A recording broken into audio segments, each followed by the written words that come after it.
I remember the sound of the rain hitting my hospital window when I heard my son's voice on the phone, laughing. Yeah, sell it.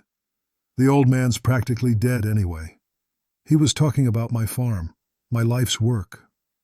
The one place where his mother and I built our dreams with cracked hands and muddy boots.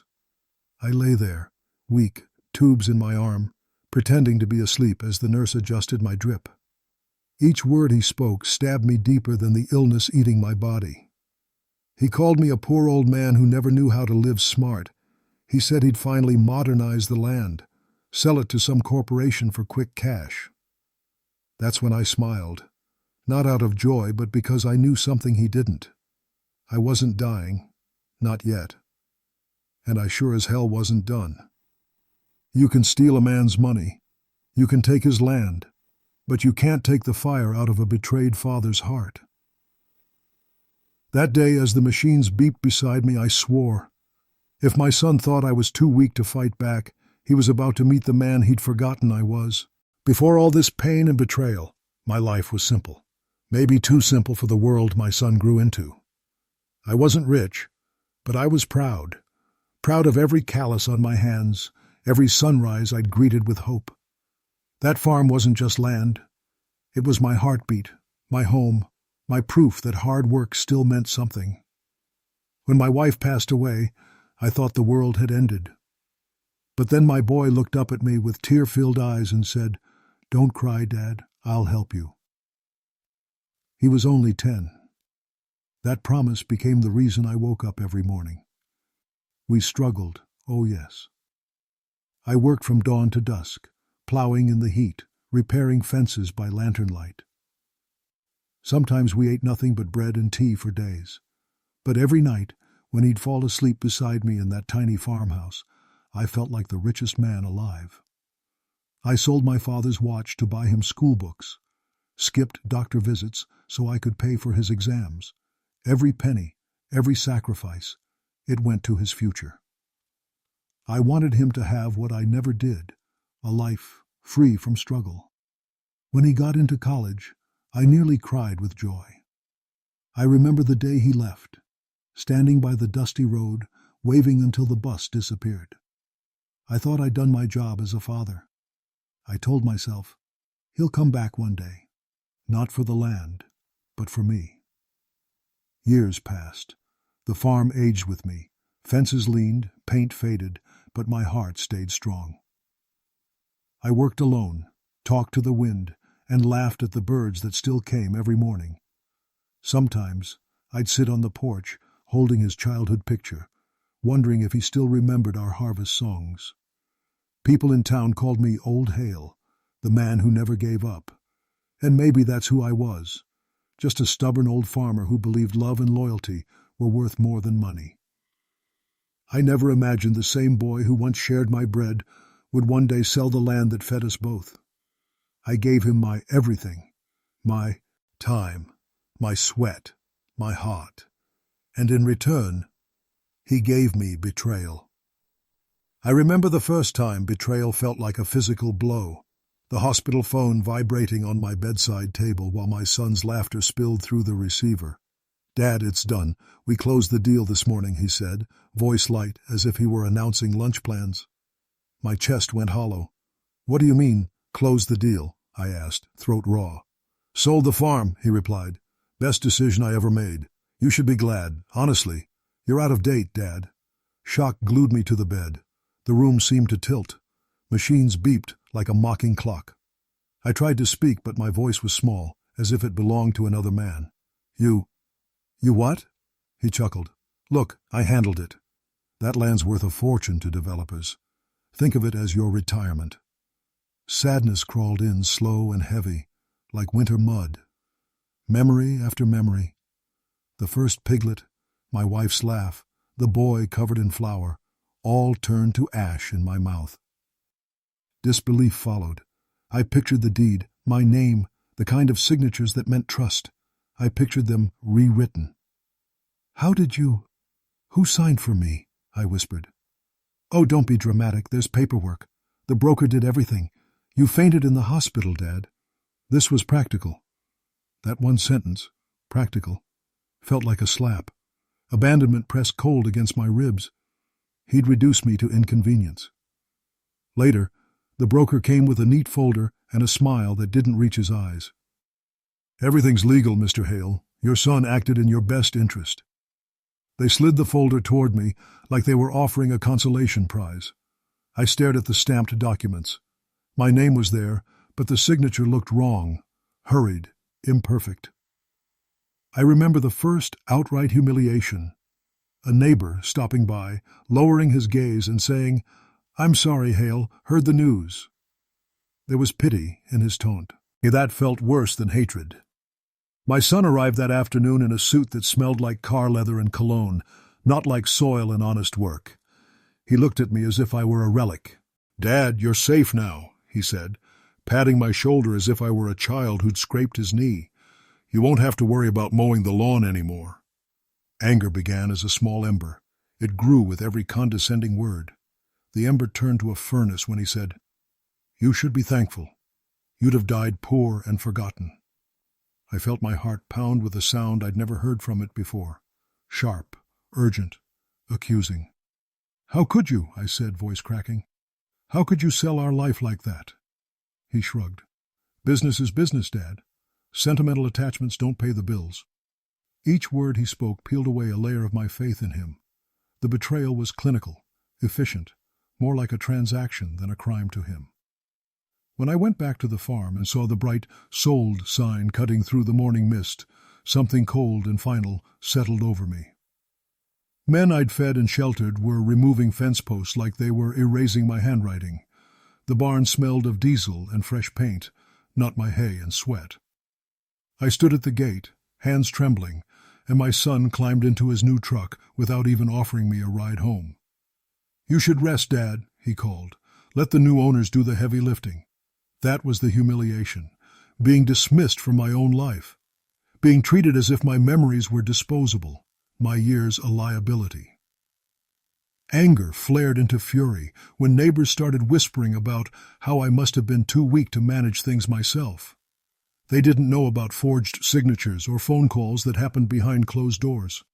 Grief and fury braided together, a rope I couldn't yet untie.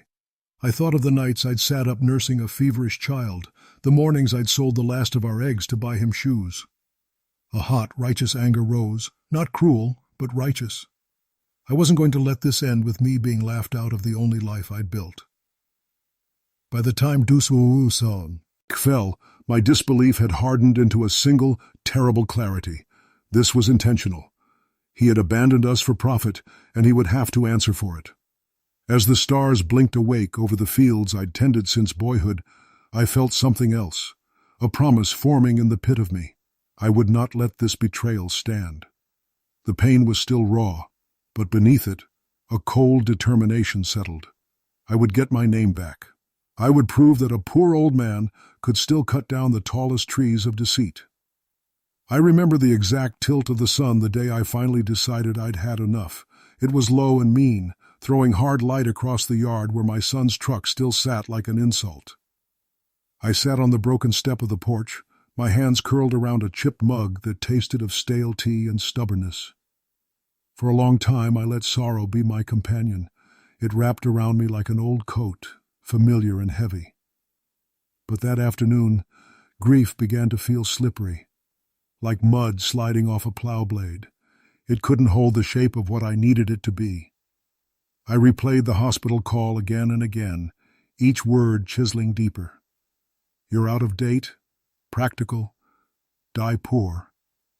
I thought of my wife's laugh drifting down the hallway the first winter we married, and how we planted those willow trees together, believing they would watch over our sons. I thought of the watch I sold for his school books, the nights of bread and tea, the stitches in my palm from mending fences under the moon.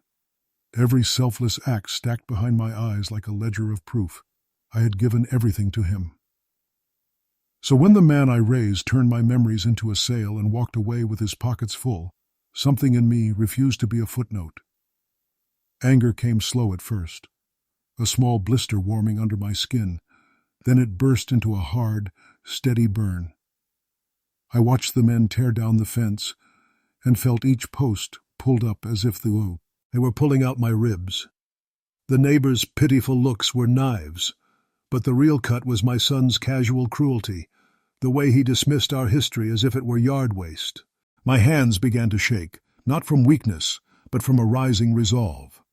I could feel the old rhythms of work returning to me: planning, patience, persistence. I counted the ways he had been careless: forged signatures, lies, the broker's easy smile. Each counted lie was a stone I could drop back into his path. In that slow-burning afternoon, I made a list in my head, not of hatred, but of actions, evidence, witnesses, the county clerk who still remembered my name. I allowed myself a small, almost guilty satisfaction as the plan began to take shape.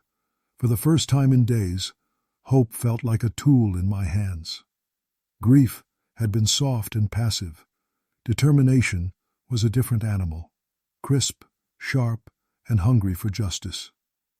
I replayed the sounds of our harvests, the way my son once hummed while stacking hay, and I let that memory sharpen my aim rather than soften my heart.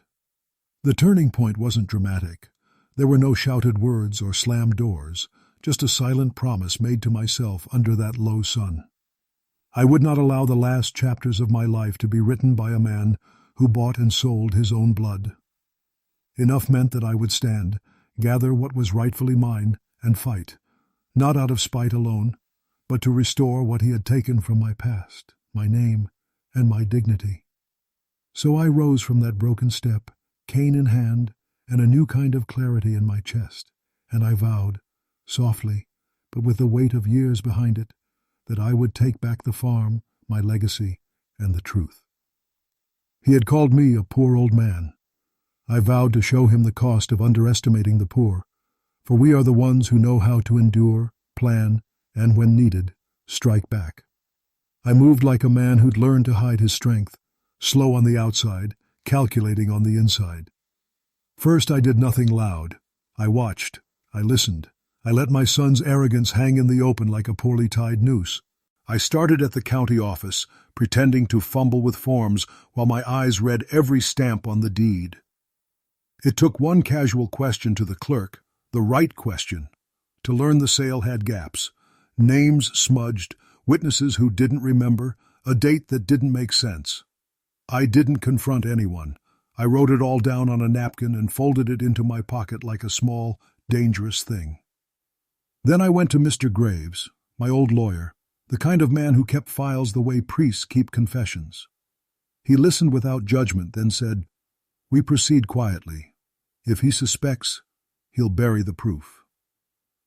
So I hired a young investigator through Mr. Graves, a discreet fellow who understood how to follow paper trails without stirring the hornet's nest. He found bank transfers that didn't line up with the sale date, emails the broker deleted, and a voicemail the broker thought he'd erased.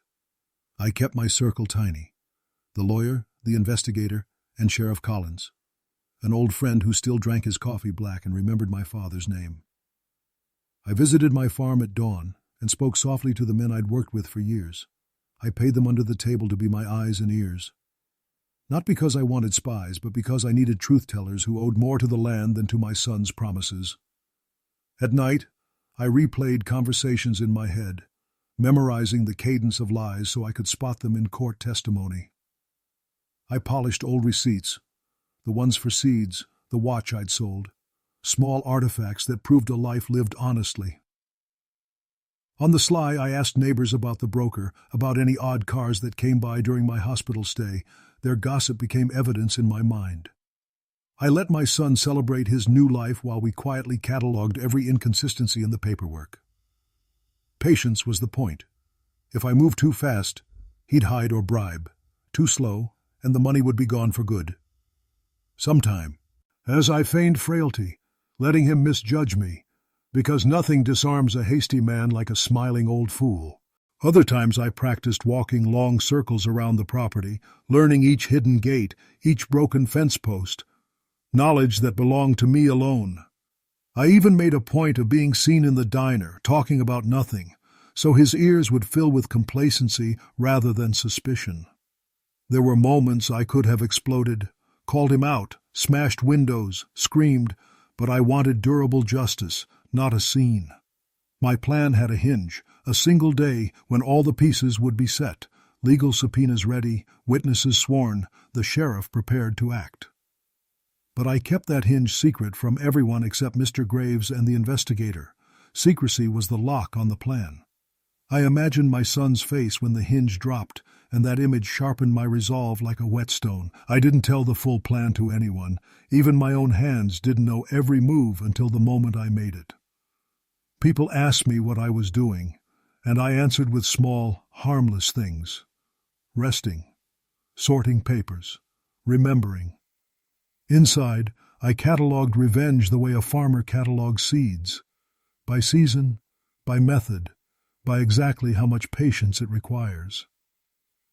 So when you ask what I was really planning, I'll only tell you this. I was gathering truth, stitching it into a net, and waiting for the day the net would drop. He thought I was a spent old man. He didn't know I had time on my side, and in patient hands, time becomes a blade. I chose the morning for the strike, low clouds, the air smelling of wet earth, like the world was holding its breath with me. I walked onto my own porch with a cane and a careful shuffle, the sort of step that made people think I'd grown too weak for storms. Inside my pocket was a folder thicker than it looked. Bank records, time-stamped emails, a voicemail the broker had thought he'd deleted, and a notarized affidavit from the clerk who'd handled the forged paperwork. Mr. Graves had called a meeting under the pretense of discussing estate formalities. I invited the sheriff and 2 old farmhands who remembered every harvest. The investigator sat quiet, his eyes bright as flint. We didn't wait for theatrics. I let my son parade his victory that afternoon. Investors, suits, cameras. He loved the spotlight. Perfect. The broker led the buyers around, talking numbers and plans. I stood at the edge of the crowd, cane planted like a flag. Then, soft as a bell, the sheriff stepped forward and spoke into the noise. "We have reason to believe this sale involved fraud." You should have seen his face, a cartoon of disbelief. "On what grounds?" he demanded, voice too loud for the polite crowd. Mr. Graves began reading the evidence like a scripture. The voicemail played, the broker's voice, arranging forged signatures while laughing. Conversations were quoted, dates corrected, transfers traced. One twist came from a source my son never suspected, the broker's assistant, a quiet woman who'd been hired for small tasks and paid too little. She'd kept copies of messages, scared at first, then moved by something she couldn't name to tell the truth. She handed over proof. Another surprise. The investor who'd cut the deal had a conscience, or maybe fear. He pulled his team back the moment Mr. Graves mentioned the word forgery. He didn't want to be tied to a scandal. My son tried to bluster, tried to bribe the broker into silence, but the broker had already traded secrecy for his own freedom. He turned witness, and his testimony burned like a torch in the courtroom of the crowd. Desperate, my son lunged for the deed, knocking over a folding table. Men rushed, cameras flashed, and for a moment it looked like chaos. But the investigator had expected theatrics. He'd filmed the entire exchange from a hidden spot. The footage showed the broker's earlier conversations and my son's frantic attempts to hide them. When the sheriff laid the forged documents on the table, I felt something slacken inside me. Not joy exactly, but a long-held breath released. The town watched as the legal machinery began to move. The sale was frozen. Accounts were seized.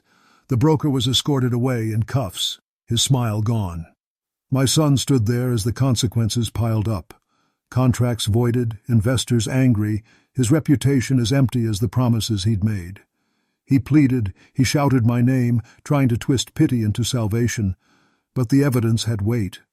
A neighbor, who'd taken my boy in when he was young, read out a ledger of favors and kindnesses my family had once offered. The crowd's anger shifted, and sympathy walked like a tide straight toward me. The final twist I hadn't advertised. A clause in the old deed reserved first refusal to the family if a sale was attempted. It had been ignored, yes, but it existed. a tiny legal root I had never let die. Mr. Graves used it like a scythe. By dusk, the court had issued temporary restitution orders. My son was charged with forgery and fraud. The broker confessed in exchange for a lighter sentence. The truth peeled through like bark off an old tree. They led him away with his head down. I watched not with glee, but with the strange hollow peace of a man who has been carved by grief and finally healed by truth. He lost friends, money, and the easy life he thought he'd bought. The worst punishment was the thing you can't lock, everyone knew. The whispers followed him, investors wouldn't touch him. The town's doors closed where they once opened. But I didn't dance on his ruin. I reclaimed deeds and set the terms. The farm would be run honestly, the hands who'd stayed would be paid properly, and any future offers would be weighed against the legacy we'd tilled. There was one last surprise. The men he'd hired to clear my fences had left a day earlier, quietly refusing to be part of a theft. They came back to help rebuild, not because I ordered it, but because the land reminded them of something truer than money. In the weeks that followed, the sheriff's visits dwindled, the legal ink dried, and the field slowly remembered the rhythm of honest work. The barn smelled of hay again, the dogs that had wandered away returned, and the willow trees my wife and I planted bent in the wind like old friends nodding. I called my son once more, at the jail this time. He looked smaller, older, hollowed by mistakes. "Dad," he started. I listened. I did not forgive then. Forgiveness was not mine to give so lightly. Revenge had not been a shout. It had been a patient harvest. The slow gathering of proof, the careful placing of each stake until the whole crooked fence fell. When I walked the field at sunset, cane tapping a steady beat, I felt something like completion. They had been punished. The truth had been restored. The land at last had been honored. That night I slept with the windows open, listening to the soft, legal hums of a town returning to its senses and to the steady breathing of a farm that had survived a storm of men. The days after the storm felt unnaturally quiet. For the first time in years, I could hear the wind again. Not the hum of machines or the voices of men counting profits, but the pure, lonely whisper that used to roll through these fields at dusk. The land looked different somehow. Not richer, not poorer, but truer. Every fence post, every furrow in the soil seemed to have aged alongside me, holding its own story of betrayal and redemption. I spent the first week walking the boundaries of my farm, cane tapping the ground where my son's greed had once signed away my legacy. I should have felt victorious, but victory has a strange taste when it costs you your blood. There was peace, yes, but it came with weight, a silence that pressed on my chest when I looked at the old house and remembered laughter that had long gone stale. My son was gone, behind bars now, serving time for crimes that began with selfishness and ended with shame.